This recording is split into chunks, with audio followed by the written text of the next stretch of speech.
Maraming salamat. Hindi na po ako upo. Diretso na tayo. Sabi nga, maraming sabi-sabi. Maraming usapin. Maraming salitaan. Marami. Kung makikinig ka at pakikinggan mo ang lahat, maaaring malito ka, masira ang isip mo, dili kayo magulumihanan ka, manghina ang loob mo, o dili kaya'y mawasak ang damdamin mo. Subalit ano baga ang tunay na mahalaga? Pakinggan ang sinumang kapwa-tao o pakinggan mo'y ama mo? Habang tinatalo ka ng sariling pagkatao mo, lalo mong marapat gawin, tumindig ka't bumangon, alalahanin mo'y ama. Habang ginugupo ka ng mga dinadala mo, lalo mong sabihin, wala kang kakayahan sa akin, Satanas, ako'y may ama at totoo siya. Kaya nga ang bawat araw ay paglaban at hamon sa buhay, sapagkat ang bawat araw at hamon sa buhay, patotoong mahal ng ama ang mga anak niya at patotoong buhay na buhay siya. Ang wika nga, lunukin mo muna anuman ang fried chicken mo bilang pagkataong salita ng tao sa mundo. Anuman ang para sa iyo, iyon ang para sa salitang ama. Sapagkat anuman ang binaba mo at isinuko mo para sa kanya, siyang nakakasaksi, siyang nakababatid at siyang nakakaalam. Kaya't tanging siya ang magbibigay ng lunas, ang lahat para sa iyong buhay. Kung magkagayon at alam mo na may Diyos Ama ka, huwag mo ikahiya ang bawat ginagawa mo kapag alam mong tama at tumpak ang gagawin mo. Subalit alalahanin mo at isipin pagnilayan kapag alam mong nagkakamali ka. Subalit sino nga ba ang tumpak at tama sa buhay na ito at sinong perpektong tao? Wala ni isa man. Kaya't ang wika nga, lahat ng tao ay nagkasala sa isip, sa salita at sa gawa. Kung dumarata ang pagkakasala at ang isip mo'y nalilitot na sumasama, anong dapat gawin? Hindi ba't dapat ay bawiin at sabihin mo, amayaw kong magkasala sa iyo? Kaya nga't ang bawat pagkakasala, maaaring ito'y baguhin at magkasala ka man, pagsisihan mo at ibalik loob mo ang ama sa puso't isipin mo. Doon maghahari ang tapat at totoo sa damdamin mo. At siya unang pawang katotohanan, walang banal na tao. Kaya't nagkasala siya, nagkasala sila, nagkasala ka, nagkasala kayo. Lahat ng tao ay nagkasala, kaya walang perpektong tao sa mundo. Kaya't alalaong baga, kung binabama ng pagkatao, hindi ito kahiyahiyat, hindi katuwa-tuwa. Ngunit, kalugod-lugod sa ama. Mga minamahal, mapapalad kayong nagbababa ng sarili nyo, alang-alang sa kanya't di alang-alang kahit kanino. Mapapalad kayong sumusunod, tumatalima sa kanya, alang-alang sa kanya't hindi alang-alang kahit kanino. Sapagkat ang tumutulong, tumutugon sa anumang mabutit kaparaanan at kabutihan, ama ang may kaparaanan. Sapagkat ang lahat ng pamamaraan ay kanya, iyang mabuti at ikabubuti ninuman. Kaya't magala kayo at magbunyi, magpasalamat kayo kapag may dinatal kayong kakatauhan at sa inyong pagkatao ay binigay ang ama na nagsisilbing tanglaw liwanag ninyo at isang kalasag na magpalakas at magpasagla, magpagalak sa inyo. Sapagkat patotoo, may biyaya ang ama sa lahat. Patotoo, may anghel ang lahat. Kung magkagayon, ilalapat ng ama ang damdamin sa isa't isa at magkakalapat ang nagkakaisa. Kaya't ang bawat pagkakaisa, nagkakasunuran, nagkakapagkakaisa. Alalaong baga, tapos ang nakaraang taon. Iba na naman ang numero ng taon ngayon. 2016, wala na. 2016. Ngayon ay 17. Sa makatwid, lumipas ang taon, palipasin na rin ang lahat sa buhay ng tao. At harapin ang kasalukuyan at mamuhay kayo sa pangkasalukuyan. Sapagkat ang lahat ang nakaraan ay wala na. Tubig mang tumapon, hindi mo masasalok para kupkupin mo at ibalik sa timba mo. Lalo't higit kung tumapon na yan sa lupa at nagkaroon ng putik. Kaya naman, itong ama, napapalitan niya lahat ng tumatapon. Ay babalik niya ang lahat ng nawawala at napupunan niya lahat ng kulang. Kaya't kung siya'y kikilalanin at siya'y tatanggapin, ang lahat sa inyo'y mapapatag din. Sumayin niyong kapayapaan, mga minamahal. Nek karamaneyahanam, nek karamaneyahanam, nek karamaneyahanam. Maliwanag ang katotohanan. Habang tinatahak niyo't nilalakbay ang malalim, mahirap itawid ang inyong mga paa. Higit sa lahat, mahirap sundin kung ano ang kalooban ng Ama. Subalit, ang damdaming niloob niya at pumasok ang Espiritu niya, walang mahirap para gawin. Kaya't ang lahat ay nanyayahan para sa Kanya at tumanggap sa Kanya. Sa gayon ang lahat ng para sa Kanya at makakamtan ng taong para sa Kanya, ipatutupad ipagaganap niya rin ang ikaliligaya at ikawawali nila. Anong kakawali? Maliliwaliw kayo, maaaliw kayo, at maiibsan lahat, mga damdaming pagkatao. Nekkaramaniyahanam, nekkaramaniyahanam, nekkaramaniyahanam. Buhay ba ang Diyos? Tapat po ba ang Diyos? Kanina, habang magkausap kami ng anak ko na para pong may pagdara. Hindi naman galit o pagdaramdam, pagbibirong. Ina, sabi niya, hindi na kita i-chat-chat, hindi na kita i-video chat, hindi na kita i-video call, hindi na... Sige, gawin mo, di nagalit ka ako sa'yo, di ba? Kausap kita, hindi naman tayo nagkakausap, sabi niya. Lagi na lang, tawag ako ng tawag, wala naman sumasagot. Hindi naman makasagot, hindi naman sumasagot. Pagkausap naman, may kausap din. Sabi niya, saan ba ako? Sabi niya. Sabi ko, anak, sadyang ganyan. O sige, di wag mo akong chat, sige. Di hindi po ako sumasagot. Kahit ang sinasabi niya, uy, nagtampo si ina. Sabi niya, di pa rin ako sumasagot. Uy, nagtampo si ina. Uy, ina, sabi niya sa akin. Alam niyo po, minsan pinagminilayan ko lang. Oo nga naman, minsan pinagtatampuhan ka ng kapwa mo, sariling dugo mo nga kulang na kulang ka. Ano po? Pero salamat sa mga mapangunawa at nagmamahal, nagbibigay karapatan para mahalin ang kapwa. Salamat sa inyong lahat na nagmamahal, nagpapahalaga, gumagalang, at patotoo, suporta. Ayoko pong umiyak sa inyo, pero ang Diyos alam lahat. Sabi ko nga, napag-uusapan po minsan naming magkapatid. Salamat sa kapatiran. Salamat sa lahat ng kapatiran. Pinagmamalaki ko po ang ating gawain sa sarili kong pagkatao. Talaga pong mapapasalamatan ko kayong lahat. Sapagkat pinatotohanan lamang ng Ama, kapag siya ang nadama at kinilala, matimbang sa puso ang bawat isa. At hindi pala kailangan kapatid mo muna bago gawan ka ng mabuti ng kapwa mo. Sapagkat kung magkamisan, tunay mong kadugo, walang magawa sa'yo. Ngunit ang di mo kaano-ano, pinakikita kung paano ka igalang, mahalin, tanggapin.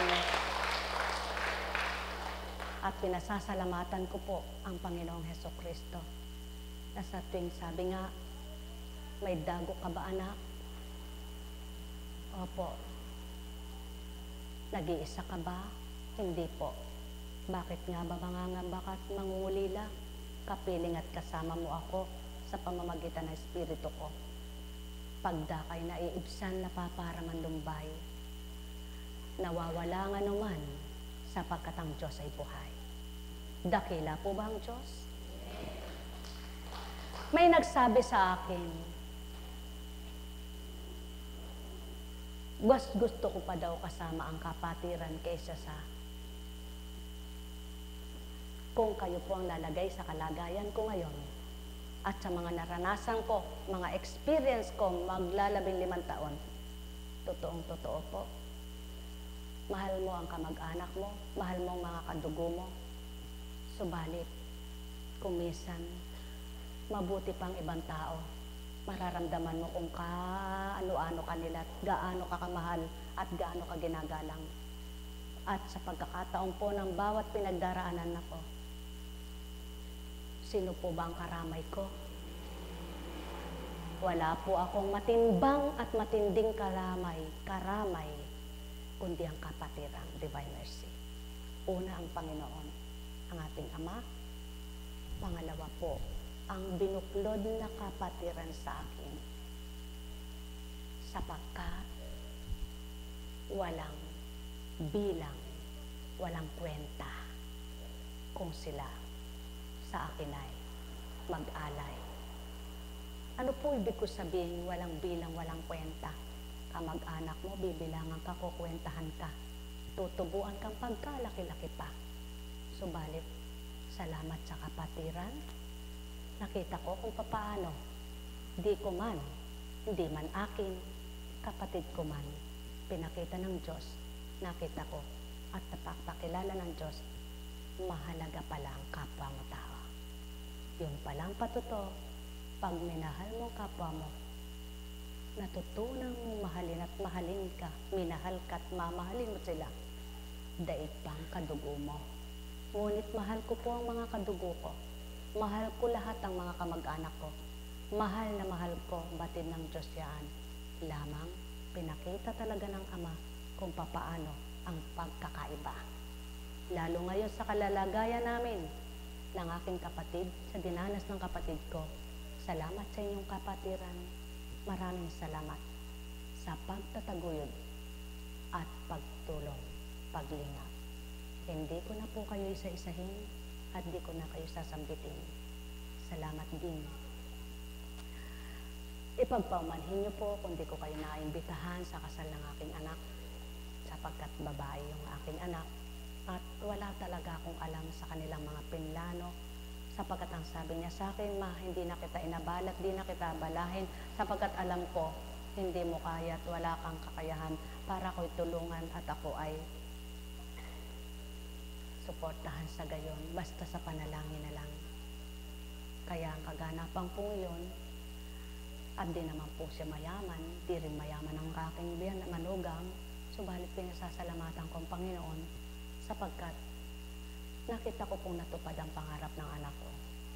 At pinasasalamatan ko ang aking manugang na sa gayong kaganapan na wala pa silang anak, pero binigay pa rin niyang karapatan ng aking anak.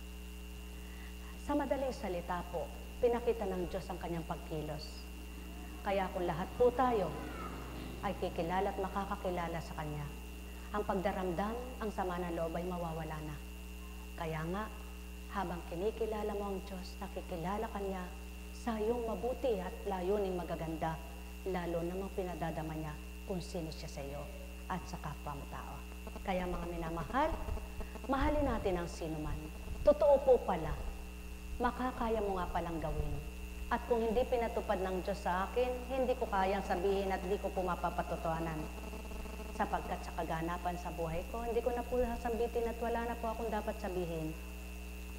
Ang mga minahal mong tapat at nakipagtotoo kang tapat. Nang gawin sa iyo ang ikay lokohin at ikay naloko, ang Diyos pa rin ang nadama mo. Masarap po pala ang walang sama ng loob at magpatawad. Sapagkat tunay, kung nasa puso mo ay ang Diyos na totoo, wala kang mararamdamang pait na malalasap, kundi ang sarap na patuloy mong masasabi kay hiwaga mo, Ama. Tunay na dakila ka, salamat, salamat, at isa po ako sa napili niya. Kung hindi po magkagayon, walang kaganapang ganito at wala akong masasabing ganito at wala po akong patotoo ng Diyos ay buhay. Subalit sa buhay ko, hindi ko maaring ipangalandakan lahat araw-araw na ipagyabang, ngunit at pasubali. Alam po ng Diyos ang nagaganap sa buhay ko at ang mga taong karamay ko, kaakibat ko, lahat ng kapatiran, higit ang mga lingkod na kasama ko sa kaakibat, karamay, kasama sa hirap at ginhawa, sa lungkot at galak. Salamat sa lahat-lahat. Salamat po. Ang mga lingkod na hindi ko kaano-ano, ang mga tagasunod na hindi ko kaano-ano, ang mga kumilala at nakakilala sa Ama, patutong siya'y buhay na mapagmahal, mapagkalinga. Kaya sa inyo pong lahat, kung kikilala lang kayong ganap, hindi nyo tatakwilang sino mang kapwa nyo tao. Kahit nagkasala na sa inyo at magkakasala pa, tunay na masasabi nyo, kawawa ka. Ngunit hindi mo masasabing, walang hiya ka. Sapagkat alam ninyo ang batas ng Ama at tinutuntun ninyo siya. Kaya sa inyong lahat na mabuti ang naging damdamin at tunay na mabuti ang ninatasa, ang pagkakaisa at pagiging isa sa Ama, at sa Panginoong Jesucristo, patuloy po nating ipaglaban. Buhay po ba ang Diyos? Kaya sa inyong lahat, pagpalain kayong ganap. Nakatatahak tayo sa ibabaw ng dagat kapag natatawid natin ang malalalim nating mga dagok at pagsubok. Sapagkat ang Diyos ang kasama natin. Nang wika nga, halika, lumapit ka sa akin. Kung walang pag-alinlangan, matatawid mo diretso, malaliman at bako-bako ito. Sapagkat ang Panginoon mo ang siyang kasama mo at kaagapay sa paglalakbay sa daigdig ng tao. Pagpalain kayo sa pangalan ng Diyos Ama, Diyos Anak, Diyos Espiritu Santo. Hindi man katulad sa pagbabaybay ng mga nagpapasalamat na iniisa-isa o ine-emphasize nila kung anong ginawa nila at tinulong, sapagkat ang gusto ko po, lahat ng gumawa ng mabuti, ginawa nyo yan at nalihim yung ginawa, lihim din kayong gantihan ng Ama. Sapagkat ang lahat ng lihim na ginawa, kapwa tayo isa-isa, magkakaisa tayo, kanya-kanya tayong may lihim na ginagawa na tanging Amang nakababatin. Wala mang kaming kakayahan tulad ng kakayahan nyo, subalit tanging Amang nakaalam ng lahat-lahat. Kaya hindi po tayo dapat matakot kung anong mabuti natin ginagawa, kundi tayo matakot at mag-alala sa mali nating mga gawa. Kaya't ipagpatuloy po nating ilunsad ang kabutihan at kabanalan. Walang dapat ikahiya kung ako may kapatirang divine mercy. Sa inyong lahat, pagpalain kayong ganap. Salamat, mahal na kapatid na Gloria. Tuwirang, hindi mo kayang gawin yan kung pagkatao mo yan. Subalit dahil patutong Espiritu, ang pinag-isa ng Diyos, walang dapat makapaghiwalay kundi kamatayan. Kaya't kung lahat ng tao ay nagkakaisa sa pagkakaisang mabuti, walang mali, ninding, malulumbay. Kaya hamon sa kabanalan, hamon sa pakikipagtotohanan, kakibatay banal na Espiritu sa katauhan. Kaya't sa inyong lahat, maging ganap nawa ninyong makilala at matanggap ang Diyos ng liwanag. Pagpalain kayo. Alam kong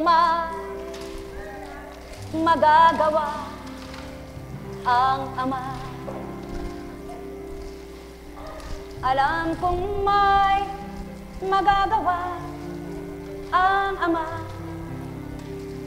Pagkat winika niya, manalig ka na. Bawat araw, ako sa inyo, kalauwi ka na, ay naghihintay. Alam kong diringgin kayo ng Ama. Alam kong diringgin kayo ng Ama. Pagka winika niya, manalig ka na. Bawat araw, ako sa inyo may nakalaan. Mayroong magandang mangyayari sa inyo, aking mga minamahal. Mayroong magandang mangyayari sa inyo, manalig umangkin at tanggapin. Alam kong magagawa ang Ama. Alam kong may magagawa ang Ama. Pagka winika niya, manalig ka na. Bawat araw, ako sa inyo may nakalaan. Pag naniniklod kasama, nagsusumamo ka sa Kanya, may hinihiling ka at may dinudulog ka. Marapat pa ba ang lito, gulo, masama ang laman ng isip mo? Kapag may dinudulog ka, may pinagsusumamo ka, mithiin mong malinis ang isip at damdamin mo. Sa gayon, ang Diyos na di mo nakikita, siyang dadama ng panambitan mo. Kaya't maliwanag niyang sinabi, kung mayroon kang idadaing sa akin, bago ka umarap sa aking dambana, tinisin mo muna ang kagulumihanan mo, at kung may kagalit ka, ay batiin mo muna. Kaya sa mga may pagsusumamo at may pinagsusumamo, puso nyo'y ganap, pakamitiing linisin at malinis, upang sa gayon, kayo mismo ay makadam at makaramdam kung ano ang dulot na pag-ibig, saya't galak ng Ama. At matamunin nyo, sa hirap mang pinagdaraanan, isang araw kayo'y makalaya rin. Pagpalain kayo, mga anak ng Ama, kung paano kayo nagmahal, dumamay, tumulong, higit dun gawin sa inyo niya. Pagpalain kayong walang maliw. Tayo na sa Antipolo. Wag sa Antipolo! Mahal na mahal